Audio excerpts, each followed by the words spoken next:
आपस में बात नहीं, आपस में बात नहीं। Now honourable minister reply. आदरणीय उपसभापति महोदय,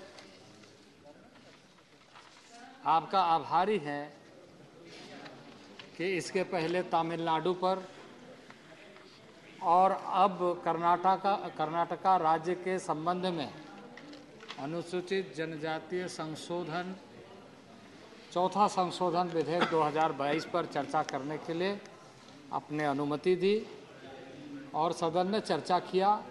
काफ़ी माननीय सदस्यों ने इस चर्चा में भाग लिया। मैं उन सारे लोगों का आभार व्यक्त करता हूँ। पर मुझे आश्चर्य है उपसभापति महोदय कि इस देश के सर्वोच्च सदन में आज उन आदिवासियों से संबंधित चर्चा हो रही है जो लिस्ट ऑफ बिजनेस में है, कर्नाटका से संबंधित, तमिलनाडु से संबंधित, नीलगिरी पहाड़ियों में रहने वाले लोगों से संबंधित। पर हमारे प्रमुख विपक्षी दल के लोग नहीं हैं।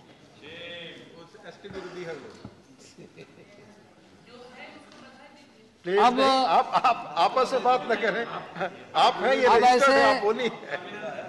ऐसे विरोधी दल जिन लोगों ने देश में बहुत लंबे कालखंड तक शासन किया, बहुत सारे सपने दिखाए, और इसलिए आज आदिवासी पूछता है, मैं जिनकी राह देखता हूं बरसों से जाग कर, मैं जिनकी राह देखता हूं बरसों से जाग कर, वो रोशनी का सपना दिखाने वाले क्या हुए? वो जो इधर उधर रहने वाले लोग, जो हमारे पास रहने वाले, वो दोस्ती का नाम से हमें लूटने वाले क्या हुए?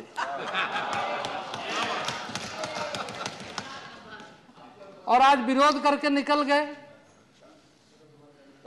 लिस्ट ऑफ बिजनेस में जब ट्राइबल्स का मामला आता है तो इसी तरीके से लोग करते हैं। ओपोजिशन नहीं है, उनकी बात आती तो और अच्छा लगता। कुछ माननीय सदस्य है अपनी बातों को कहा है, बिल से संबंधित भी और बिल से हटके भी। बिल से हटके अगर कहना है तो दिल से कहिए, और नहीं तो बिल पर कहिए। इसलिए ये जो कर्नाटका का जो विषय है, इसकी भी आबादी बहुत कम है। काडू कुर्बा, बेटा कुर्बा। काडू कुर्बा लिस्टेड है, बेटा कुर्बा लिस्टेड नहीं था, जिसको आज इस सदन में लाकर चर्चा करके सरकार अपने दृढ़ इच्छा शक्ति का परिचय देते हुए नरेंद्र भाई मोदी के नेतृत्व में उन सारे बेटा कुर्बा को न्याय देने जा रहे हैं। और यह हमारे जो प्रमुख विपक्षी दल के नाते रहने वाले लोग आज इस सदन में नहीं हैं, तो मुझे फिर एक किसी ने लिखा है कि तेरे मुखालफत से मेरी शख्सियत संवरती है, मैं अपने विरोधियों का एहतराम करता हूं।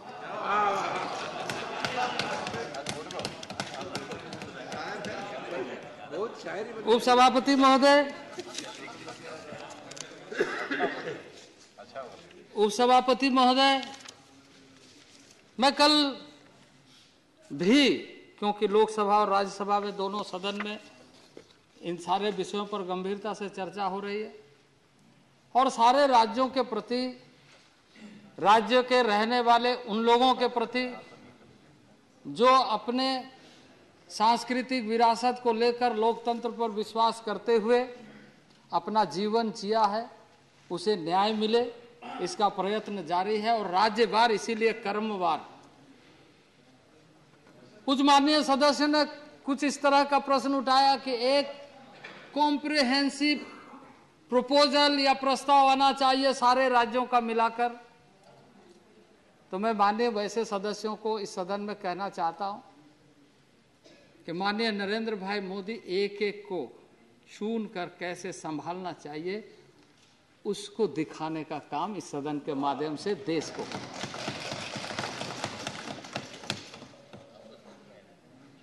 कि जो छूटे हुए लोग हैं, जो पीछे हैं, जो कतारों में रह गए पीछे, उन्हें आगे लेके आना है। जो संविधान की मंशा है, जो लोकतंत्र की मंशा है, जो हर किसी की चाहत है, और इसीलिए देशवासियों ने संविधान को आत्मसात किया और इसलिए कहा कि जो पंक्तियों में पूछे है एक कतार में आ जाए, इसे न्याय मिलना चाहिए और इसे विशेषाधिकार मिलना चाहिए और संविधान का सुरक्षा मिलना चाहिए। लेकिन वो पीछे से आगे नहीं आ पा रहे, और ऐसे खोज के माध्यम से, क्योंकि वो इस देश के सबसे बड़ी ताकत है। लोकतंत्र में जन सबसे बड़ी ताकत होती, वो ताकत हीरे के रूप में है, क्योंकि वो अपने संस्कृति विरासत को लेकर, अपनी पहचान को से लेकर मरने मिटने वाले। आजादी के संघर्षों में यदि आदिवासी इतिहास को देखा जाए तो वो किसी से छुपा हुआ नहीं है। हालांकि उन दिनों में अंग्रेज तो जुल्म करने वाले थे, लेकिन कुछ ऐसे लेखकों ने भी कलम चुराई है, इतिहासकारों ने भी कलम चुराई है। लेकिन अब वैसे लोगों को भी मान्यता देने का काम नरेंद्र भाई मोदी के नेतृत्व में इस सरकार में हो रहा है। और इसलिए स्वाभिमान दिवस के रूप में अब इस देश के आदिवासी ही नहीं बल्कि देश मनाए। स्वाभिमान देश का होता है, स्वाभिमान देश के समुदाय का होता है, देश के समाज का होता है, चाहे वो जनजाति वर्ग का हो या किसी भी वर्ग का हो। देश के लिए अगर मरता है तो देश उसे सैल्यूट करता है, देश उसको सलाम करता है। ये कहने के लिए नरेंद्र भाई मोदी ने 15 नवंबर को स्वाभिमान दिवस के रूप में, गौरव दिवस के रूप में मनाने का निश्चय किया। इस तरीके से उन सुदूरवर्ती क्षेत्रों में रहने वाले लोगों की पहचान हो। मैं तमिलनाडु के चर्चा के क्रम में इस बात को कहा, और फिर से मैं बल देना चाहता हूं कि नए एजुकेशन पॉलिसी में इस देश के तमाम डायलेक्ट को, तमाम लैंग्वेज को, जो ट्राइबल आदिकाल से आप जाएंगे नागालैंड के पहाड़ी में, 16 पहाड़ों में 16 भाषाएं हैं। कितने बड़े भाषा विज्ञानी हैं जिसको कांग्रेस के जमाने में महत्व तो नहीं मिला, अब नया एजुकेशन पॉलिसी में उन्हें मान्यता मिल रही है। इस तरीके से देश के सरहदी इलाकों में रहने वाले तमाम जनजाति समुदायों की जो भाषाएं हैं, वो नए एजुकेशन पॉलिसी के माध्यम से कैसे सुरक्षित, संरक्षित, संवर्धन हो, इसके लिए ट्राइबल अफेयर्स मिनिस्ट्री के साथ मिल करके एजुकेशन मिनिस्ट्री काम कर रहा है। तमाम मंत्रालयों के साथ मिल करके उनके मौलिक अधिकारों से लेकर विकासात्मक योजनाओं को कैसे नीचे धरातल तक पहुंचाया जाए, इस बात का उदाहरण है कि नल का जल हर घर में पहुंचे। आप जानते इस देश में संपदा की बात हो, प्रकृति की बात हो, तो उन जंगलों की बात होती है, उन पहाड़ों की बात। आज जितनी भी नदियां निकलती है समतल से नहीं निकलती, पहाड़ों से निकलती है, स्रोत निकलती है।